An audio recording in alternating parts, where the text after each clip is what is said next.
You have to do music in the the music in we back me. You have to do money.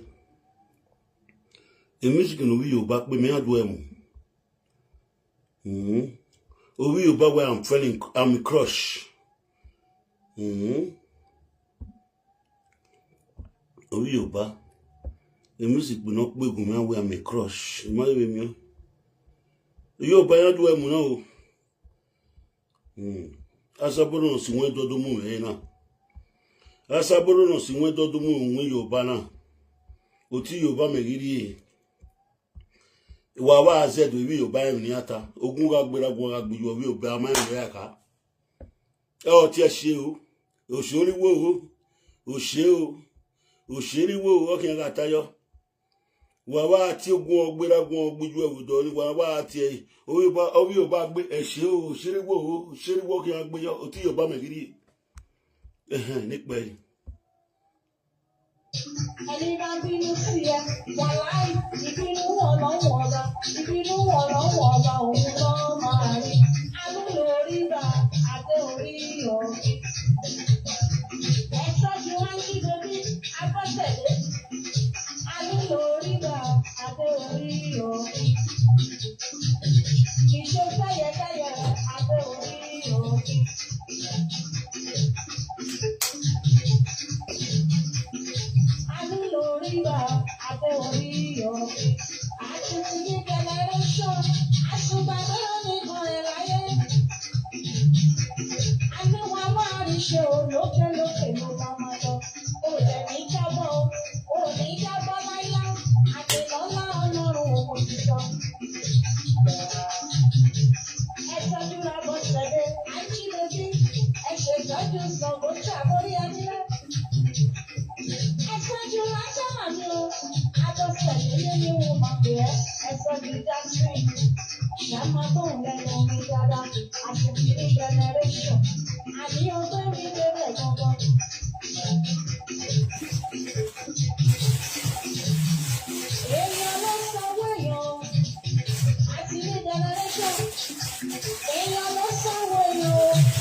Àgbo méjì wọ́n gbọ́dọ̀ mú mi ní kòtò.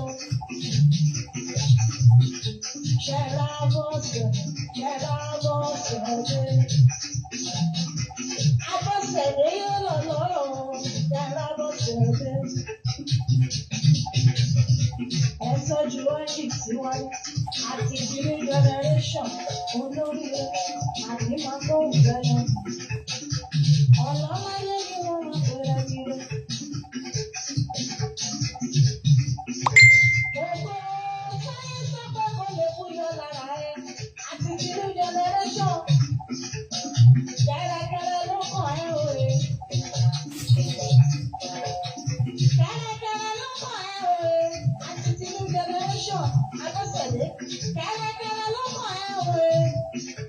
Gbogbo sáyé sọ pé kò lè búyọ lára ẹ. Diamond crush. Kẹ́rẹ́kẹ́rẹ́ ló kàn ẹ́ òye. Kẹ́rẹ́kẹ́rẹ́ ló kàn ẹ́ òye. Kẹ́rẹ́kẹ́rẹ́ ló kàn ẹ́ òye.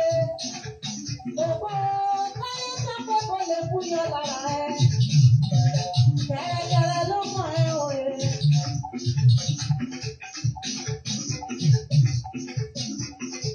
Ẹ tọ́jú ẹ títí ní generation. Ẹ ṣe ìtọ́jú ẹ̀ dáadáa wá sábà bá ti lórí rí. Ẹni obìnrin pàdé lọ́nà, anonimere ni òjọ́kọ ẹni, aláṣà ti jalè ẹni. Àní ó wẹ́ lòdò gbogbo ọmọdé yọwọ́ ṣẹ́. Wọ́n pẹ́ tèmi ní owó, wọ́n pẹ́ tèmi ní ọgbà o. Ẹ bá mi sọ̀jù ẹ̀ dáadáa, àti ti ní generation, àtúngbàgbérò nìkan ẹ láyé.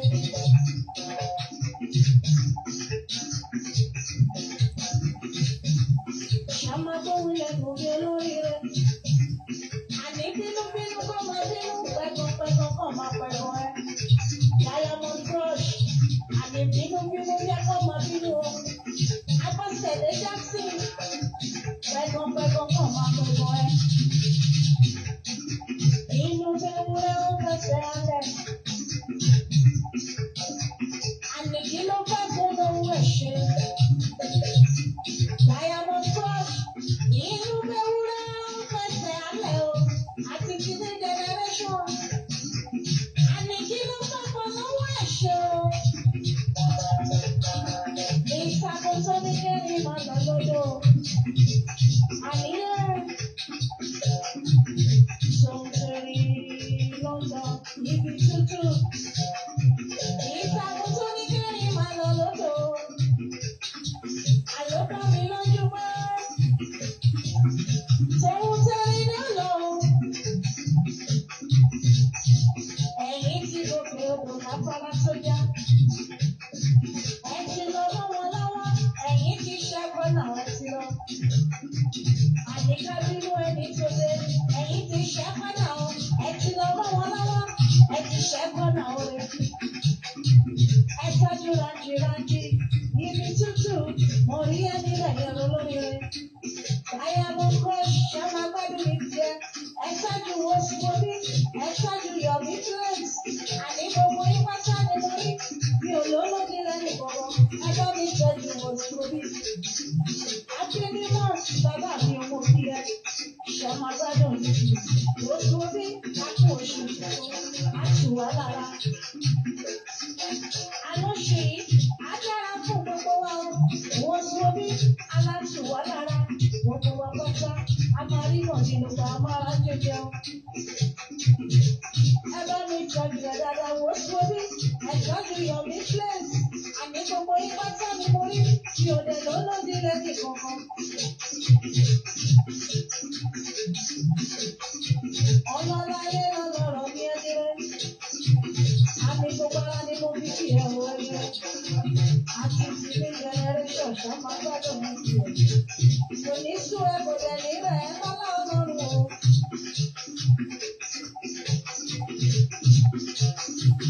Aṣọ bá mi tọ́jú ẹ dáadáa. Ẹ tọ́jú PJ. Ẹ tọ́jú ìsòrí. Ẹ tọ́jú yòmí play. Àní kò rí ẹ̀mí bẹ̀rẹ̀ dáadáa.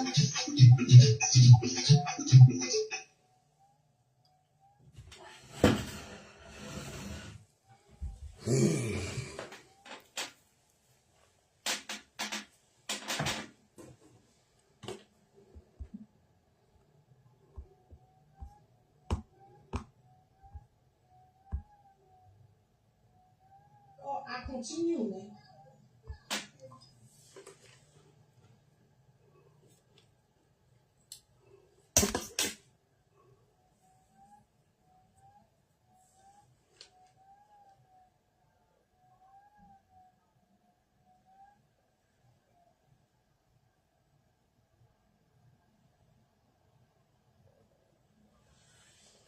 Yes, if you do not work and or see why I told him not one more way.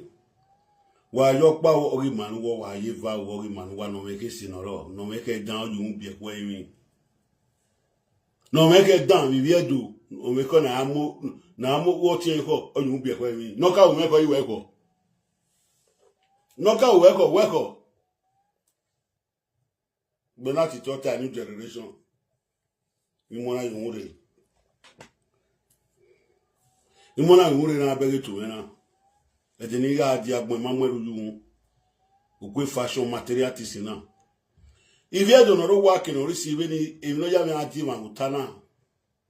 Wa me kuna no risk criminal. Deba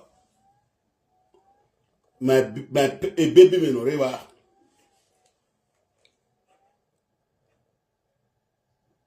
Is serving on the risk criminal. Okweni kemiyo. Okweni kemiyo iseti toori. So papa makporo no sugbo me de ma ekporo no sugbo ide. I do cow. I me video no de. I me no wo we na. Esistana no re ma ku wana o. Makporo no sugbo me de wa ri ogo ne oku no negbe. Bin me ye. No makporo no sugbo me de. Isetiti e yeme, isetiti e mama, isetiti e sister mari magwe to die won jun. Me igiti e ina ti oni ti baby me. Wa ya asaboru, my pet, my friend, my sister, my mother. Ina ti woni ti e ige online. Live video ogwe sister na gwan. Itegbene mi yo we camera ga bend na idege si we ogati me because phone o me miss call no ogati me ina do ti sister na ina do gwegun ma we gun ni mate we me na ge me aso ni me o we padomo na we ogo me na we imo erima wo na we gbe na yan mana gele tuegbe ina do gwegun mete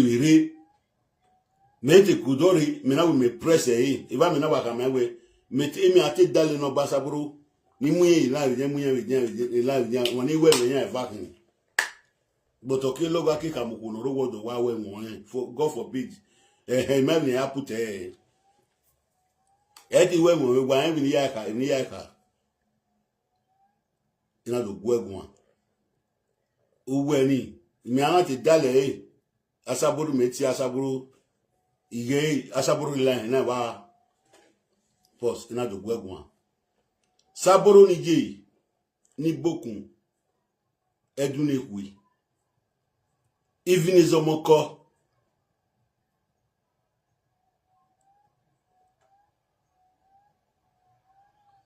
ukama me gwajo we akinyenye supon pa gbenu we gwo tun egun na we gwo se we gun we gbenu ya put a video umalake yi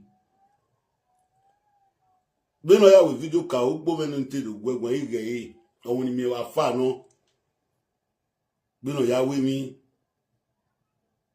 egono na da ladin apa gbenu ya we mi in my do we video do be video na do we video ge gbava kere ni adi difference raw in a way ugbo menite we video no dey reply ige na wow mege we go egbon odo era window yin wa eva imere do yin wa eva na e monica no we susu e monica no ri awo wa na ewu mai gba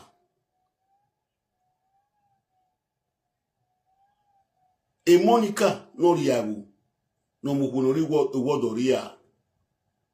No ligevu. No muderia. No mugboria. No mwekiria. E Monica atu ari ni pente uwe egweme uwa. Eki oda fun egweme uwa. Egido oda fun emu yeke egido. Ome bet. Eya gweme uwe fun. E Monica no gbo won ma no sun ngwe de na wero wa. E Monica inwina ai. De ba ko na te Suzuki. Idede dan no mo woria. Idede ugozi. Idede no me elipone enipo evavidien. Idede no use okani cream ya ri agbe wa. No yikawe again. Nyawi Monica atuari ni me gie magbon openi ke gie ma ewi agbon openi ke gie ma do iyiwe gie hian nyawi ba gbene e ba gbe ma wo amu fi epo e Monica we no ya mu pe do yaga ukpo meno be na te mu egume no matikini waste time case one guy ike omuno respecte uwe ni melaji agbon but iteti gunu gbiyan o but ore do uwe no melaji agbon ni do gie ma pe do gie mo ko but iyase yo ni we iyan do yo buyan gie ma agbon beni do yase yo ni na we na gboya keep notice ere gbo se Bayaga awuwaga mion opiano ri tiebo no ori ansaboro ko ri tiebo na de we ga mu wa be ni ka we gbo ino bu ni social media na e logo mo women inwini Monica atu ari de by Suzuki no mind ni gbe no mo ewori adide no to ri le labe wo hian e de nege yan me social media inwina amu ena when do you wa se wena wa twena o timana ido yi wa eva asaburu the queen asaburu the princess imani ni heti when you webugbe asaburu the shark eno polo sebeze no Asaro di Jakati ati abi bewu abi Holland henti di noga seveki e George imanu wa wotemena imanu wa wotwena beno sena o severio that dog kinona made the mistake in wa wotemena o risk criminal wa wotwena o risk criminal What when no risk criminal? The bad. Or tell me no risk criminal, ni mu wa eva ko gbe na. Ibe ori like that active do na me video me na. Itie yi. Even my discuss yi de do ta. But the tie ni. Me tell you wait you we. Even my we discuss yi de do ta. Bebe gi tie ni. Okay, we are live video ne. Would there be me video no wa fana? Me video no na would do apologize. Igay na wo mind no because o mind no so no see no na would do apologize. Beni me di no em no so no nobody e Monica all do digwe mi we. Yan what that for e. Dey by what in ogbani What ye? Idukitu. Iya do digwe mi we. E na tai. Bene, obiere bi opinion ge no. Cause we no ga aje imaya be gbe na viola dia. ega no ena woni do yimi awe popo asa baby asa gboke ena woni do yimi awe otun na osewe na I believe we maybe waka ose or waka gun we ala we na murupa gun were wa fa ke gbegbe date me mare re ngwa saboro I mare re okun na we na fi pitu wa fa ku gbe na wo we ira pa bi wa iyo pa bi wa wo yi so pon pa we ibe video nga o avana we I don't want but egiaye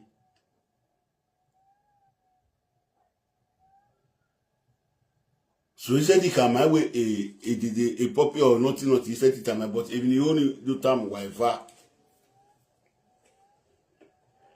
Saboru oga bege mo ships gbera mo oga bege me we no pa me we re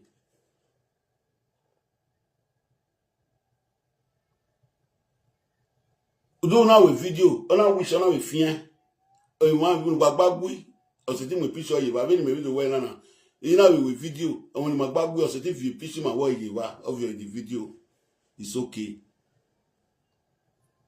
igwe na Saboro but unfortunately coincidence even if but a coincidence I believe where Wanoji is going at a coincidence I was trying to call you BTA but it was make click when you put in our Begori life.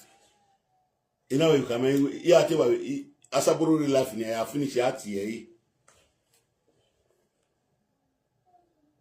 Erigia, my way not to go on. Moonlight at here. My way not to go on, Managili to be. Imagine we are with you. Imagine what 10 and not 10 my weekends, no donate.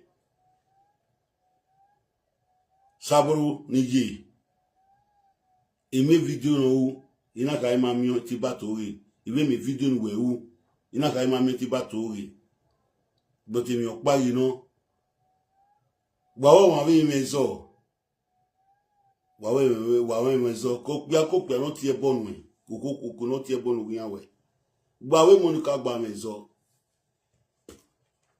e Monica on e ki no do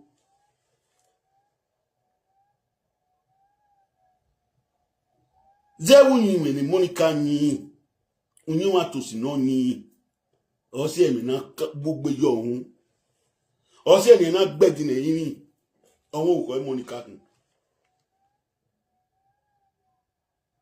esu Monica kun atuwari ambuza jala nwa mai e ma ya de by company ni abi gbe ya lo social media na ya ye company ya ri po ki o ni won bi me wa ya ge ni kare social media na kan iye gie Monica magbo be ni gian ya bi Facebook na gian magbon na agbon gbayan agbon na gele do gbayan e no bu itra ni adole ni ayin na yan ma se ti dole ibo so pe ko gbayan ni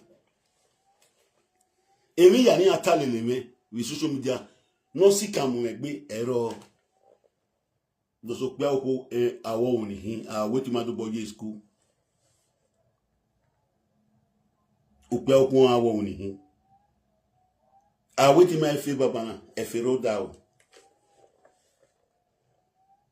iyan ka wonu da imego ni da azam amoge ameza bamogo awo ira makoko mebele o so Asaboro ni je ori ome la wo je ni je otun eno gbeno o wa wo ije wa ge aye beri ola o bi ni ta na ge aye beri ola o bi ni wa ta na ge aye beri o sister me moonlight me ni logo moonlight la wo iwegu egun ba kege no ya me video na iwegu egun ba la wo bi ni ma ba egun ba ge aye beri o oni ma we any oga we video no blog no video useti we picture won we nya we gbagbu mu fio na we no bo make na we mi the video No me kina biki yan woto.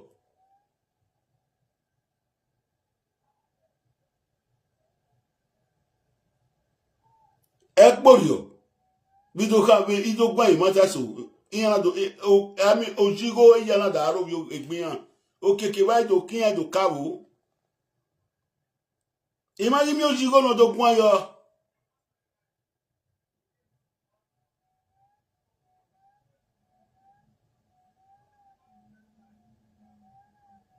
A Suzuki. No matter what his attitude is doing is very bad. It's very bad. Why you go and bring Papa go in the house? Why you go and bring Papa go in the house? Onaga de ba yego. But okeke wa do ka. But iyan do ka me man. When you do ya gbe yego Suzu me man gbe very obe iyego ika. We yan ika ni. So you say na ye example nu wa na iman obun no gun aye me na. Wa keme ta onu. Waga dole me ita onu. Saboro ni je. De tu mare la ibania, de tu mo fun. Waifa, e aba fe ko mo speaker fe ko my bodin. Agboya ewewo. Lawo je be ni je saboro. Owo ku na ti e moonlight na.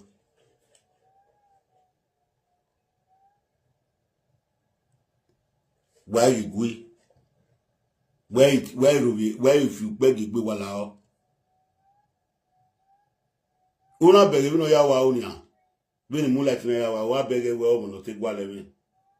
Emi go no.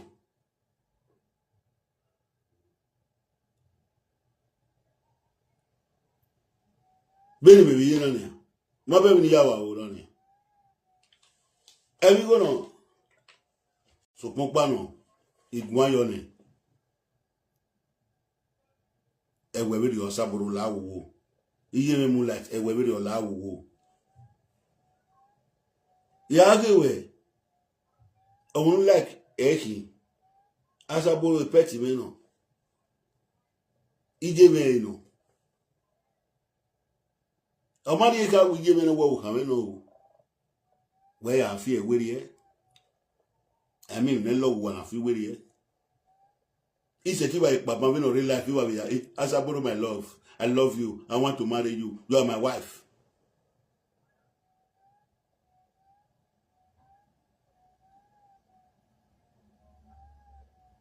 Voilà, so anytime I say Monica boy Versace be warning, they will see my message.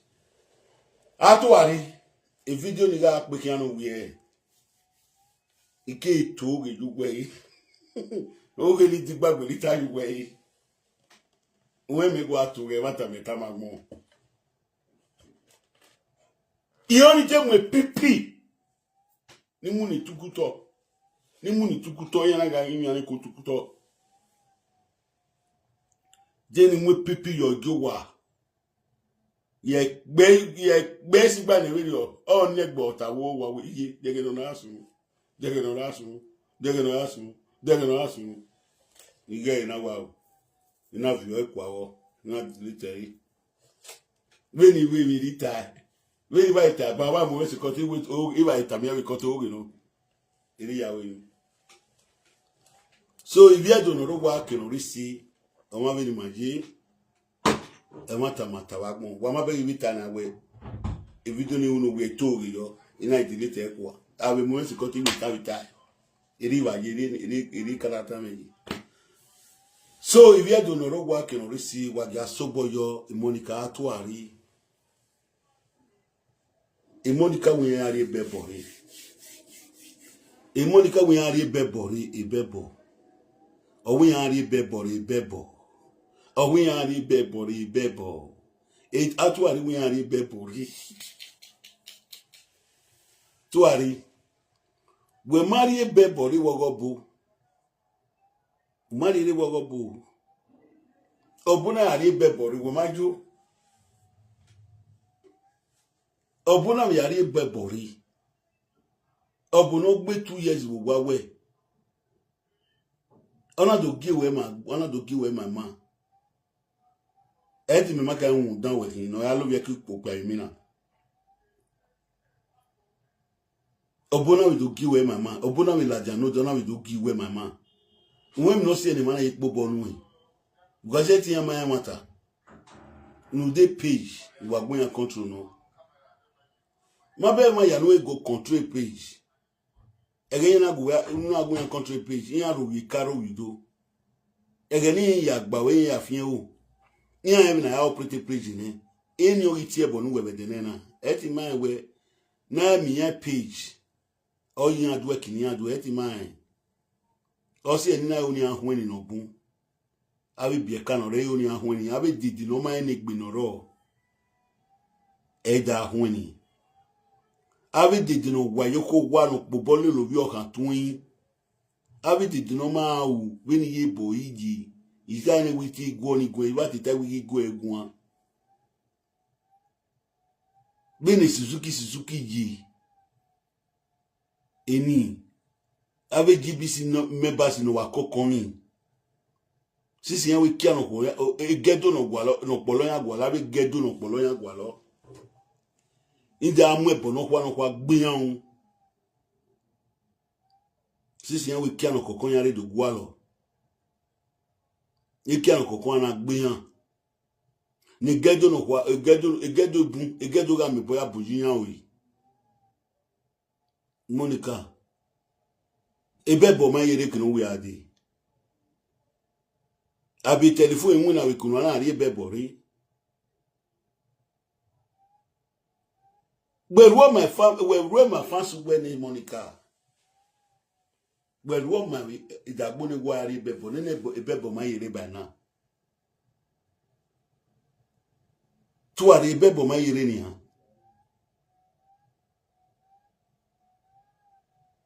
ebebo ma yere ma be tu fu ashawo ni yeye okin ashawo no kon de wo okin when oneruwo ne brag oneruwo no brag why do miefu tuari e odin uwe bi kekan kina saburu mu dia iwo sedo won egwe mu dia yo kina saburu mu dia iwo sedo won egwe mu dia yo eti bata Oponi okine bo viogu we ni abije fe viogu we ya we da yo we live video we na ka wa asaburu wala luggage no ro wa yi e se 20 ama wo as Nigeria e has get na asaburu kan e was there na asaburu kan ri wa e kun we law e copanda asaburu nu dana na fi big nu dana na fi big no na mu gberi uto also na gbanaga ebe ri oni abi ebebo ni we ariri de era saburu na aji church egbo na aji church akeluwe luwegbe me ya fefefe ami 10 no obo no ya kun obo ni owo ya ri bebo ri ebo ni ma understand the rule e gari Abidjan ya mo Ribebo Kabijan ri Ribebo ri ma be doctor no you go bribe we kinu de adewo wani nuwewe no ya threaten asaburu obono pa odoni ma bo wi gbe we the doctor don many e doctor ami boya on one ona mi boya on one we atiti ni kwemu uwe gi mu obi ugwe ni ima imona bi ewe ogude Nigeria ke be ba ma maybe 18 years 20 years so marry a man of 52 years or man of 49 years a man of 39 years but with greediness we Monica you are too greedy a greedy ya do page wa mu o we ya do domu we una we ya do domu ba saburu na ma be ke ami kin wa woda for na ra wa do camera over both you wa we no bodo wu o ma we we na do camera view a page man o we gbe na no wa we do view wa infinity cards wa infinity cards wa we do page of view odo wa we do dereri My baby, oh, you will told my baby, ya go about Monica. Wagak bay, not be, it can only way I'm a bonnet by only way. Yeah, ya did it,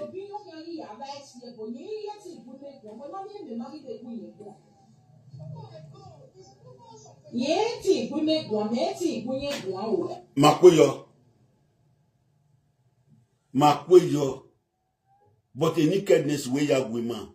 Oh, when you asabro to bog this year, but Makweyo is here body maraju. Where tea gwinye guanea, yeti teti guegwa mereva fananea. Sabro, guegwa geari beborina when a boni. Who become a policy where ya? All women of your hand, since we're deciding any I am with Tanya where we was a go one. Asabro we go a guan. Me video, Nasabro Ubania. Or we is over a coon. Okay, we're making a rebel when we type video one Monica to even we type from that Saturday. We made a bed from that Saturday. As I go to a boom big boom. Kid, why ye be bonny do with a doctor, who is the doctor letting me? Cause we were near Asaboro do. Unamuno were not you know who. No, that was new way die, doctor, new way die, new way die, new way die, new way die. You do a crap anyway when I got me in a money of you way. Show me and show you, Monica. Show me and show you, guy boy. Show me and show you. No, it's sagging all you way. A boy can we kiss one way. We got gear, my way, we came away with 12 years. A ruga gear, my babagi, 2 of Palajanima. A 2 of Palajanima. I said, let alarm way by you. Also, let alarm way by you. Wedding. Kevin, they show me and show you, my weapon. Una agie my daughter. Una agie my daughter. A daughter now we found where we carava. Oma de kuenia. Ubu no one. Una wa mono way. Oh, but we give we man Monica. We got you we man. We got you we man. Ewe gi muno vi we. Ma be agbo dari. Ma be agbo no kekore Monica atuari. Ma be tu konde wa Monica atuari. Oda fún ní kí awu no won an o le Morocco o gbe right don do e doctor we o ti we no jona ran wa no ku no jona ran wa be ni Monica useless sena be no o asena be no da fún o asena e Monica ori de ko ambus na te mu moto gbona no fi singuna ona do you ambuzuki na gige bevo ni sono bevo e we na we no re Canada we na ran wa with the power here we what affect papa affect pikin we na ran wa ni no you we of you we what you not you is sister no re Canada ni ka ti we sister ne Una ran wa ni.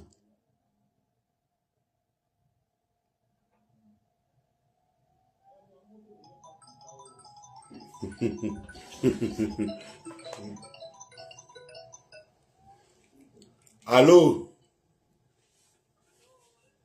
You know giwato. O yesigi. O fwe gbogbo. Ija wa edu siaga o. Edu siaga. Okay. Okay, delegate. Imwe yo ni.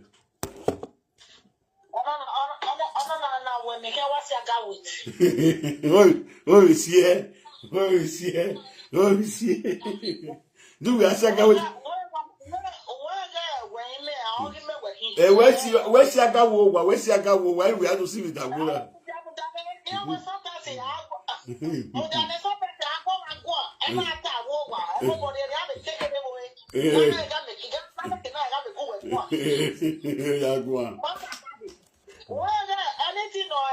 70-30. Okay, Kaborian, 50-50 Moborian. What are they? When my like program when I that's why I put my out to Bolebo to Yimaki. And here, all the 70, about another 30, and Mobogiri. Again, the video. Lao will do like Casaboro, Casaboro, when no other program where you allow. Oh, matter, one or was he good? 70-30. On that 70, on that 30-70, and Mobomba. Okay. Mother, me why that ban now why you know that why I get depressed. Well, imagine people low now we are ready to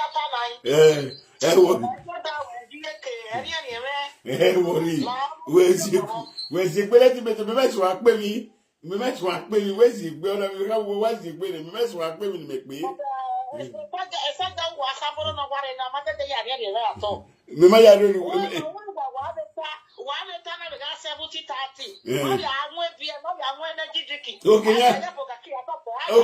Okay, need you follow by.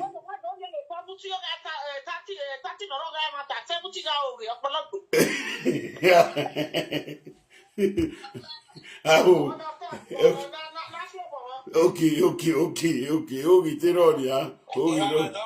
Okay, later. Hello, Baba Domo. What Baba? Oh, yes, I was I saw Marosaru. Yeah, my dear Jubena. Goyo. Yeah, you were no. Here, my fear, here, my fear.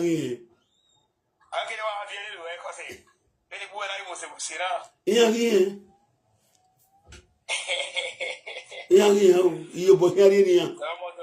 Dokoyo. Oh, yes, Baba. Goyo. You are there, but one set without ever giving you talk about it. Wessi. Hey, imagine one Siaga. He didn't Siaga. Well, that Tony. Oh, got Tony on a really one. Got Tony on a really one.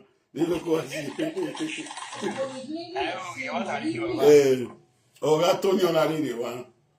So, nous des programmes qui ont kodao, aussi un an de agua quoi, nous des programmes qui ont kodao. So, baba, oma, weka neni mikina sale loto kere, mikina tamata magmo. Monica atwari, weniga attack ya bangi meniketi. Weniga attack ya ban. Et c'est en Oré Canada. Beni Monica ba moda fun Eliana. Gbe no wi Monica bi mo ti weri averio. Gbe no Monica bi mo a doctor not when medical doctor. Wo no bi e bi mo eria. No mo doctor ya averio. Una ga pobo le Monica. Abuma pobo yo. Imeya yi do pobo yo ni ka ewene. So Monica atwari na agwa bed wa no asun wo de na woro wa. Logo mana bawe. Ibere ebebo ni meko yi. Monica we mata na we ma mata no ro. Why are you deceiving your people? Why are you deceiving your people now? Why are we kebi? Ikebi we. Yage bush lion. A woman called her friend yet any cow. Oh, only a pump on his Zimbabwe. Only some of one cake ben de bliss on his son. A Kenyan ake pump a Kenyan sending a cake pump or Maliri on his answer and when Mickey Ladian. Oh, one man waking me when we wake creamy. Ama when we bow. Take doctor. Iya oguno gbugbe gege ya oni amu abe doctor ni oni amu we na we a oni sani ki akeke gbugbe onyo kan su oguno ri gbugbe duwe mai no ya ka ba gbon we uwewe no na amu la jon ya we le la wa uwe wa ya oni san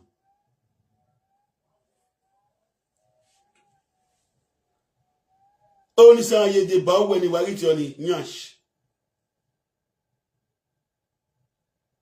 Abi de weka e purpose weka jo. Iya wa me purpose no san. Maybe a purpose weka jo. Their purpose. We ya only san we ya wona nia. Only san de bana wo kenga ye overzealous. Overzealous only kenga overzealous. Abi Kamagbon, no ya wele la wa we. Ni ron lele no si o ya wele la wa. Uta le video na. We are deceiving fancy we. We asaboro ma igu we gwan ya, we give gwa asaboro gwan. Isi ebo kena ya hwen igbe yi. Because uwe igwa lo. We are kama asaboro down. Tiyan iti asaboro yang itreti ne.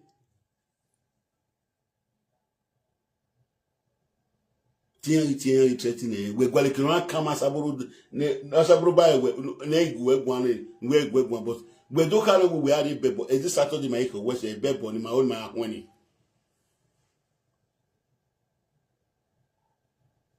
Umari bebori.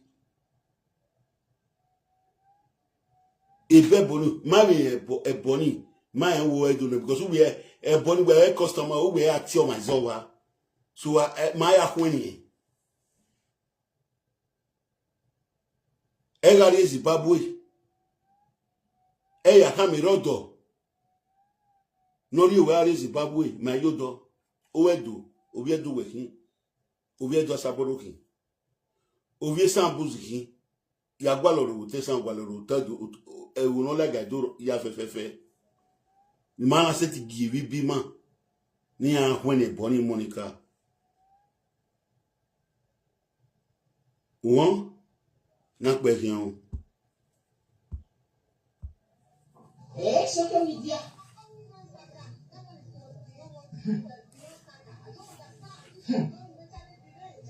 Just like it is up where we 100. Epa Atiti domo. What Epa Atiti that comment before. You too funny. Epa Atiti. I went Zimbabwe. Yeah. Waiting that nyash when they shape for now before. Waiting there for the purpose. If you can't do nyash, just that one, wait go be that one.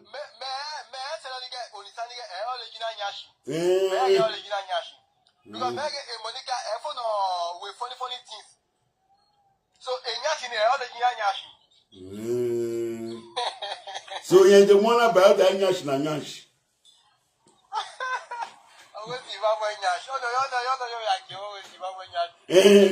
No, I was Zimbabwe nyash. No, ya come rodo. Odafere. No, ya we. Oh, ya take Erita Queen. Or it we la wo. You know ya wo is Zimbabwe. Because you go like you na like na you wo body and you wa my. Atiti international. I don't like you. What? Why always see? We always see never go. It didn't even go agaga. Can even go agaga. On this because I'm a lawyer. On this because if not say me not suru control ni e ma na jimu na wa fan e yagre ni me na suru control ni disturb ni ya wi so ni fe ko agega be Saturday Sunday ye ton so ran we see my brother we see for your greeting e o mania later him that's we dey do saga na wetin people bring come. No be you just phone things and go make am read. Are you okay? Are you crazy? Monica, woman look at you. Now, but making na egwe matter. Uwe matter no. You just form things, you make am read. But to go egwe matter no. But to go uwe I said the egwe. But to go uwe ogwima we do we man. Uwe. Awe puppies uwe na. Ewe you we deceive. Ewe fear any with here. But when me me kama gboni we adu nu weka opopa no ti me ban ike la live video na we ni gie ma yen we ni wa gie ma yen ina gie ma o daso ogbe mi nu gele ba ta wa si wa lukuluku na we o we ni o wa di o igbon e Monica ogbin we gbe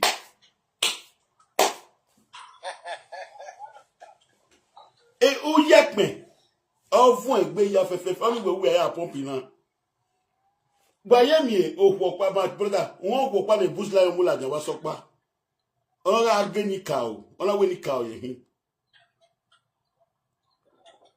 e woman e bush lion wa bere unise vivian we ni unise vivian na bu ya fi ogwa e bush lion na we do ya we kebe o peli wi o boni we kebere igba so iko ya we live video no do we ado owe boy ga amari egbe mi ko ni today we wo ni sare 1 week work isi no na wo ni sare no ko ni na bliss wo ni sani ele oni sare ke post no kwa na da alaja wo ni sare ti today wa ye mi ko ni we live video amari e to do we saga wetin egeni ka ho amari mi ti today ima wo ko we ka wo ko wetin egeni ka ho ni kara wa suwa era populi san na to akekegbe emi ni post na alaja wo e Monica enika o ya egbe ni ya gie ma we e no hian sunu da no si we ni o he te mo pa owo arere la wa yin edo yin ga gu we gwan no ni sa we do boss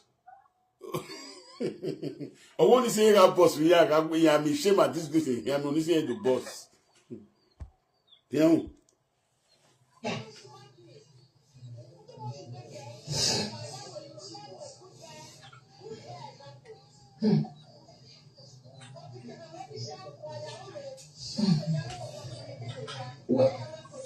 Okay, here what about Kakabwe? Company no one man. Very nice company, where really they do, and they get many samples. If I don't do one, I'll go declare them and go to their website. Now, see, it's happy Sunday to you. Very nice company. Let's say, not the only one that they do. If your leg maybe they can fill it up as you want. If you get wrinkle face from small pikin, they can freshen it up for you. Small raise up. That one not there 2005. They don't do one for you. And that one they fit on your house, come do one. You don't need to travel to them. But they'll just get like 5 people for your city. They want to do that kind of thing. Then they'll come meet you. 5 people could be like 10,000. Then they'll come meet you, come do one. Okay?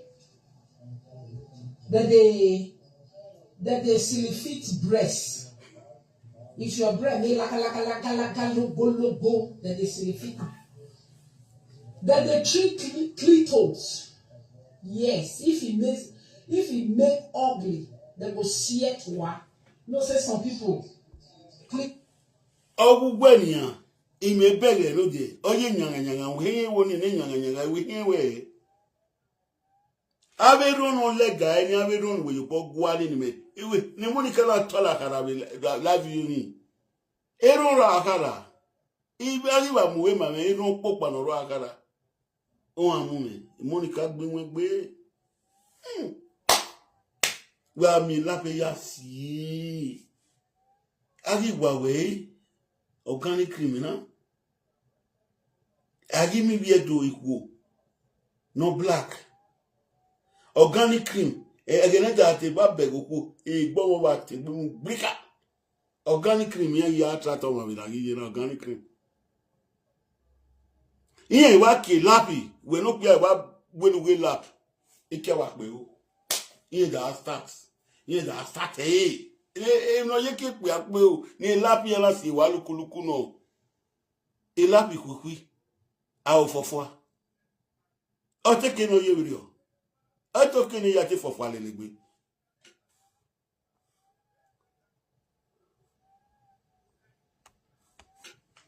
o mo tu we kinu ye wodo ya no water my brother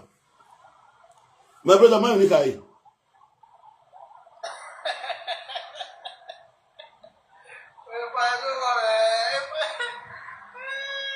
Oh, take it. I'll wear for the lap with black hair. We are Mary Monica. We are Mary Monica. I'm Jackie. Ciao, boy. Oh, man, you know. So, he go come and look bala.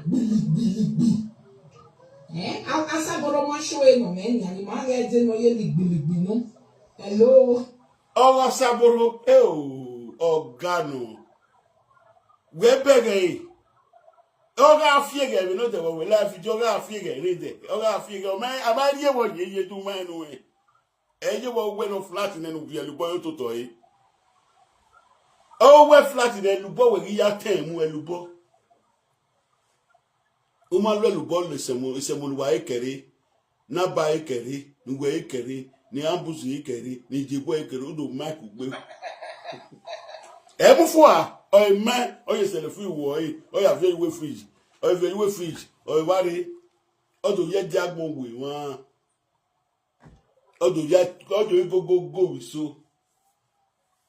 Or you work here that you must do with the linen. Or flatter. Kim. Yes. Good afternoon.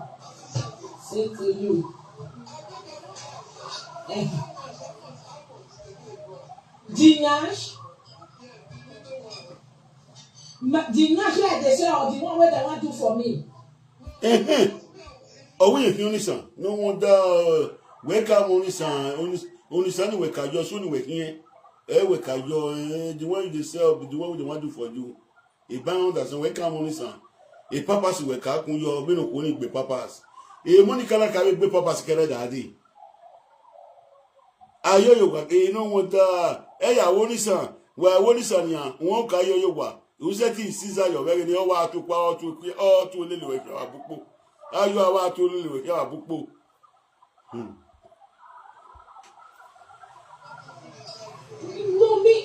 Nash money, me no fit talk that one. Because Nash money, it depends on what you get. Some people get BP, some people get diabetes, some people get soft body, some people get different things. Now that one, first of all, now pay your kilo when you weigh. That's why I want feel them up. You see my up here, I go feel them. Yeah, I go feel them. Hey, no guy no, but I just want if I stand for kitchen, I'm going to do like this, going to do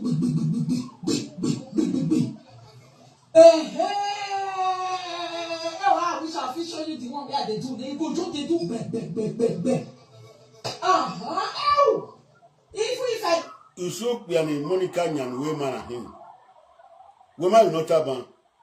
Or we get the answer to a Guinnessian. Only I go, you should be an old one, you know. You should be an way there. Have affinity or women when you with the swing is you know. You go to do big. If you boys supposed to know we keep your way. Because it be a gano go or you well. Monica can pussy go. He can no go. Egbenoke Monica me kiau. Emi kiau. Oga ukewi munubiei.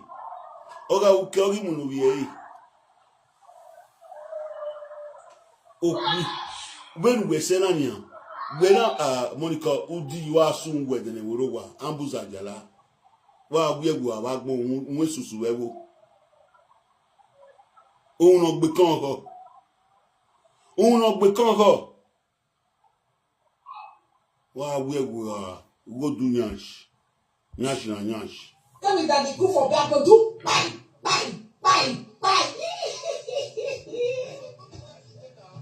No, I don't want to do breast. No, my breast good.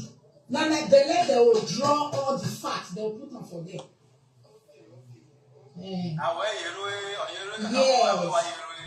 So people when one Don't hear mona. Ewa no mona awa danyo.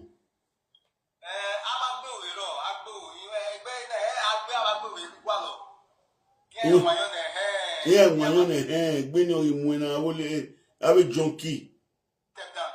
When me, Monica, me, I'm going to Monica, in I'm going to tell me. Yeah, about Monica and Masabro to Asabro, and Monica who have been with Dana. Yeah, my brother. We get see.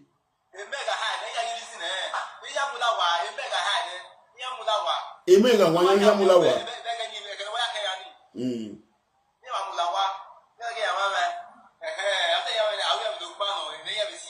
Oh, see, I went to Mr. Dinkman on our lepa. Okay, Kiana do go no more again. No wonder. Get him.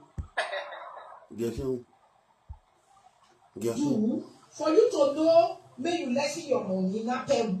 Wait till you weigh, now they'll just charge you. So that's why before you undergo and try to The Monica lay different place in heaven or Yamu where do the eye. O mammy only saw when we da una. Only some of you why you nania. Yago walking bush lion, any cow, no a bush lion less or high you one will not be missus in a wheel, but bush lion only. Only any cow. A bush lion was begging, it kept Vivian, and who will not have you what.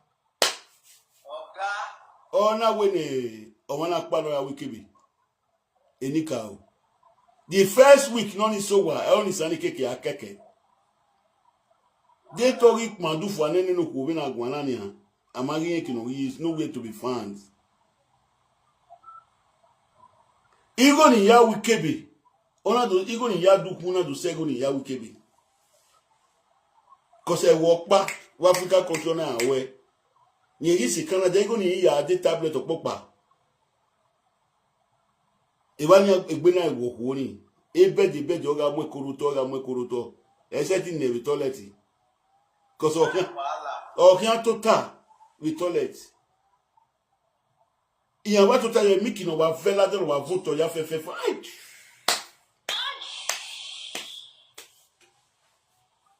Okay, we are the toilet. We when we are that we are the bush line that press a KB. No car make it so color.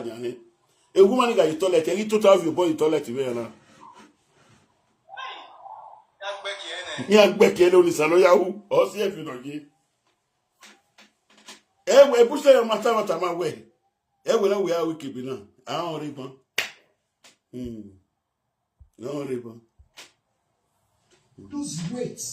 Make you not to get weight, make them not see say you too heavy. Many places where they cannot come out. You understand? That they treat Toto.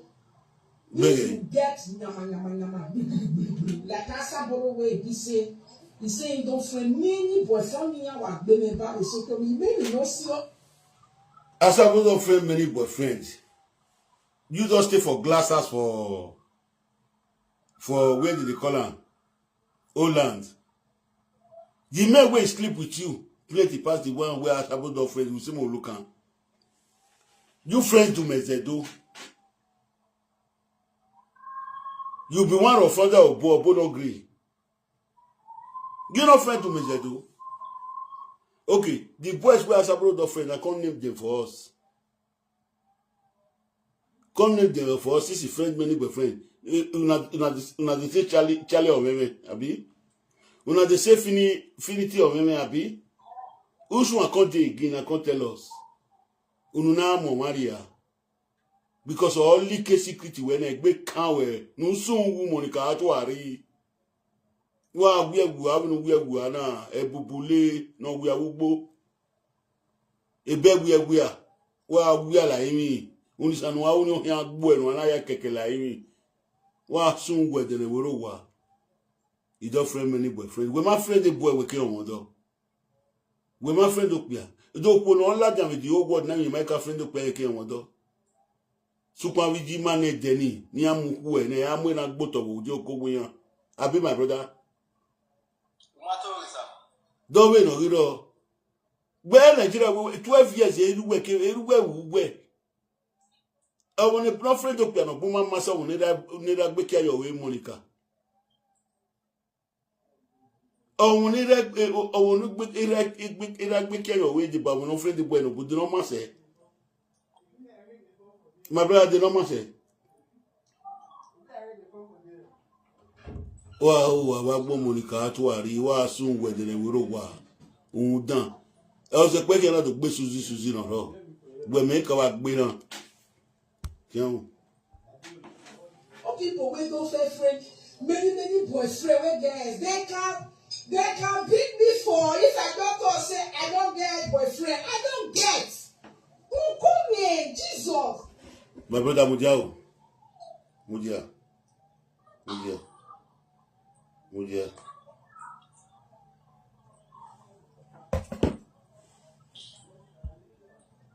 this I could not settle. And then this I way when my what day Monica will give me a fool. Only the this I go where you move here ya fanoko. And I also know. Every night I'm on this I go where at this I go ye. Everywhere land and you see no they where. Mechanic. My brother. What you need? What you need, Tana? Ije gbe muja ni je gbe penu no ya ni wo fe da saburo ra po ma do mi asaburo ma mi ko ke kwe ni ani but e wa mi onye kwe dem yo ex boyfriend na ka be ex husband na because of you na ex husband wa be ex boyfriend we dey look wo ba be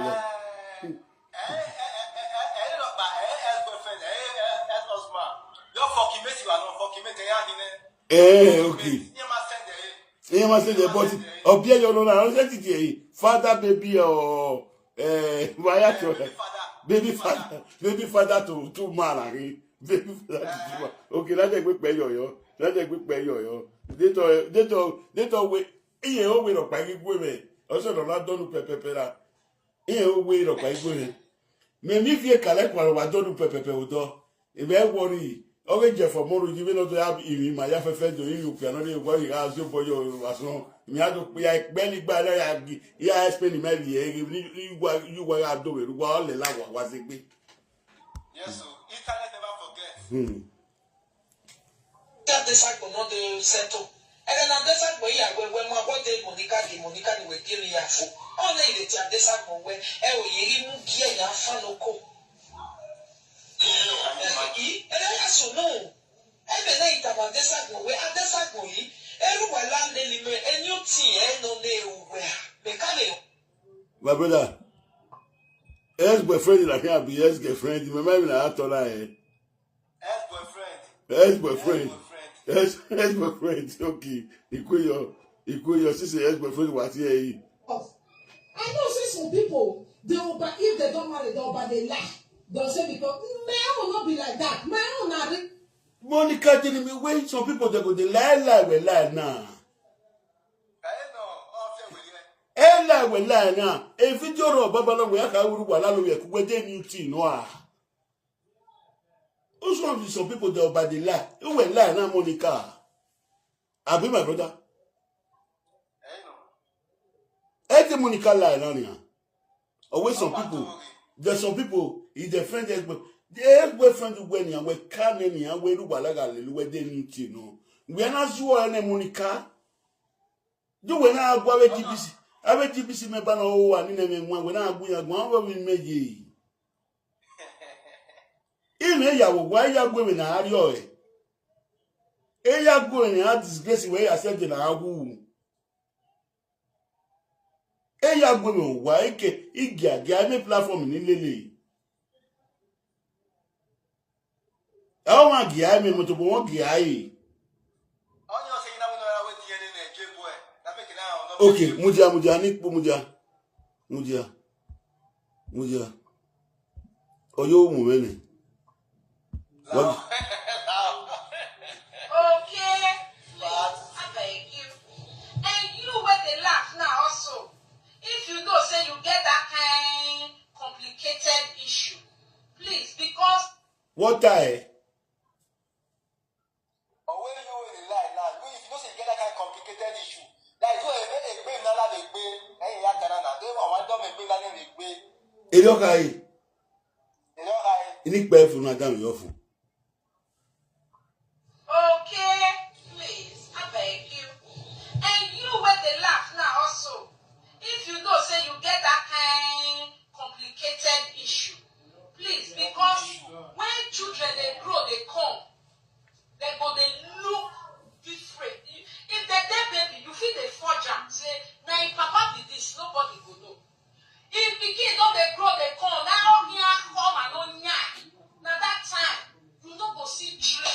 Okay. Daviona.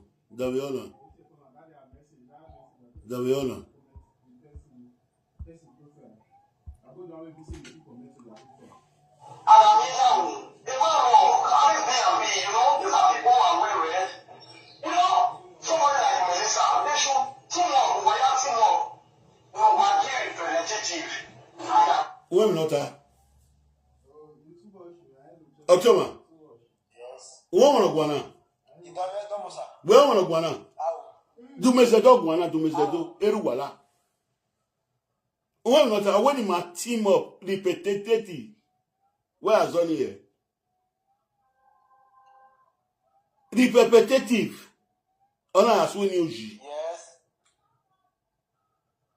Or when Melissa ayo we man told with social media. Or when you Epa Atiti by Bewu. Or when Diana Ijo. Ye marry Joe, or when you Epa Atiti no do Diana Iveku. A Monica will make a friend ex boyfriend. Or we make a boyfriend with the other thing with a red light on a Muyela. Or Bona do Ladia where is your way. Or Bona do Ladia is your way. Or Bona Ladia you go away. Eruwala do Ladia ni ma giema. In my team up, when they team up in me. Hello? Akugbe. Is one in me? You ask it this way.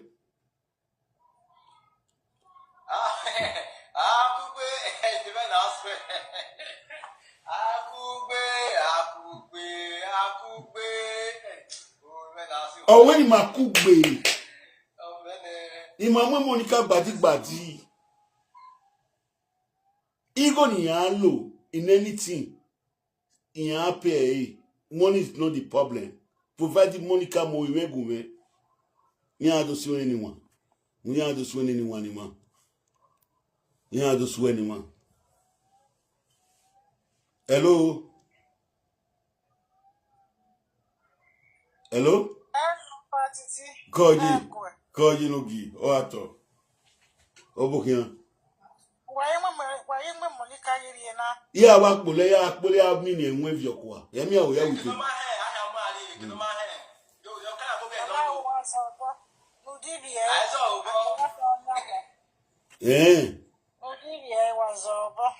Nazo obo. Me mes one wo yi wo ni zobo. We make am mi kata yo to with all the DNA ri. CNN. CNN already boy. Je Monica son ibona for do mezedo se me go do CNN. We make am. Okay. Davio.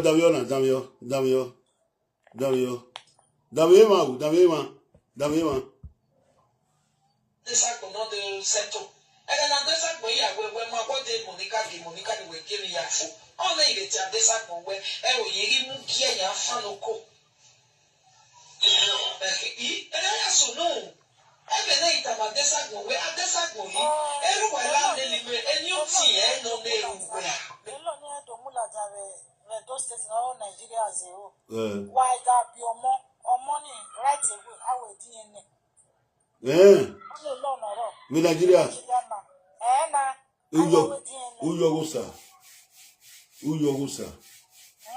Uyogusa. Ikuya bakara nya yegbe ni. Ya bakara nya yegbe ti amu lo ni yo Nigeria.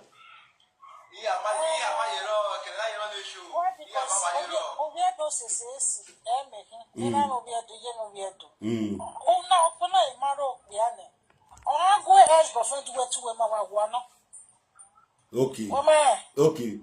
Why when you go, una you look up your piavini. A given right, no I call if you recall. Because it was someone we are here, I call that fear, was war, or you